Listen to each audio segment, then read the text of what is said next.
రామగుండం ఎరువుల కర్మాగారాన్ని సమస్యలు వెంటాడుతున్నాయి. తరచూ షట్ డౌన్ అవుతోంది. ఈ ఏడాది 3 సార్లు షట్ డౌన్ అయింది.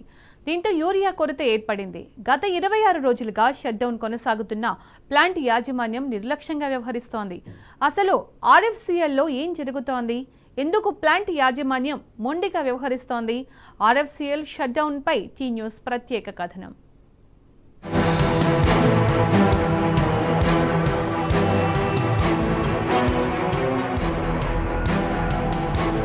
రాష్ట్రంతో పాటు దేశానికి యూరియాను అందించేందుకు 2021లో 6,500 కోట్ల రూపాయలతో పెద్దపల్లి జిల్లా రామగుండంలో రామగుండం ఎరువుల కర్మాగారం ఆర్ఎఫ్సిఎల్ ను ఏర్పాటు చేశారు. ఆర్ఎఫ్సిఎల్ నుండి మన రాష్ట్రంతో పాటు మరో 5 రాష్ట్రాలకు యూరియా సరఫరా అవుతోంది. కానీ ఈ ఏడాది ఆర్ఎఫ్సిఎల్ యూరియా సరఫరా చేయడంలో విఫలమైంది. రాష్ట్ర వాటా ప్రకారం మన రాష్ట్రానికి రావాల్సిన సుమారు 1,20,000 మెట్రిక్ టన్నుల యూరియా అందలేదు.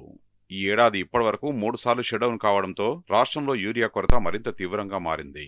అసలు ఆర్ఎఫ్సిఎల్ పై కేంద్ర రాష్ట్ర ప్రభుత్వాలకు బాధ్యత ఉందా లేదా అనే అభిప్రాయాలు వ్యక్తమవుతున్నాయి. ఆర్ఎఫ్సిఎల్ ఆనాడు కాంగ్రెస్ హయాంలో ఈ యొక్క ఎఫ్సిఐ మూతపడ్డది. మళ్ళీ కేసీఆర్ గారు ప్రత్యేకంగా కేంద్ర ప్రభుత్వం మీద ఒత్తిడి చేసి ఎరువుతో ఇబ్బంది అవుతుందని ఈ యొక్క ఆర్ఎఫ్సిఎల్ను పునర్ప్రారంభం చేస్తున్నటువంటి క్రమంలో కూడా రాష్ట్ర ప్రభుత్వం వాటా 10% కేటాయించడంతో పాటు అన్ని విధాలుగా ఇక్కడ ఉన్నటువంటి ఎల్లంపల్లి నీళ్లను కానీ, అదేవిధంగా నిధులను కానీ, అదేవిధంగా ఇక్కడ ఉన్నటువంటి అనేక సౌకర్యాలను కల్పించినటువంటి మహానాయకుడు తెలంగాణ తొలి ముఖ్యమంత్రి కేసీఆర్ గారు. ఆర్ఎఫ్సిఎల్ తరచూ వివాదాలకు కేంద్రంగా మారుతుంది.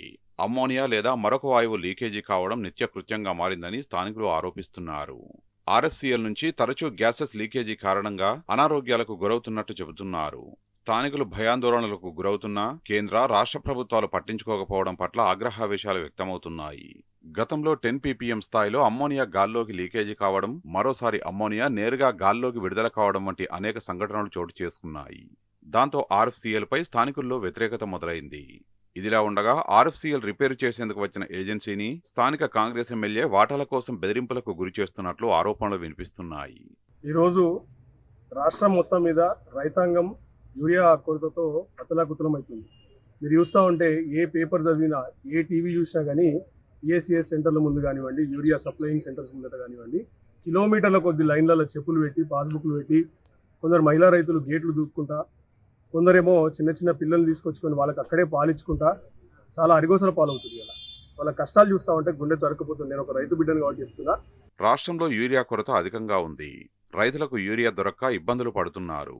రోడ్లెక్కి నిరసనలు, ధర్నాలు చేసే పరిస్థితి ఉంది. మరోవైపు రాష్ట్రానికి యూరియా అందించాల్సిన ఆర్ఎఫ్సిఎల్ 100 రోజులుగా షట్డౌన్ కావడంపై ఆగ్రహాలు వ్యక్తమవుతున్నాయి. ఇప్పటికైనా ఆర్ఎఫ్సిఎల్ యాజమాన్యం షట్డౌన్కు కారణాలు తెలపాలన్న డిమాండ్లు వినిపిస్తున్నాయి.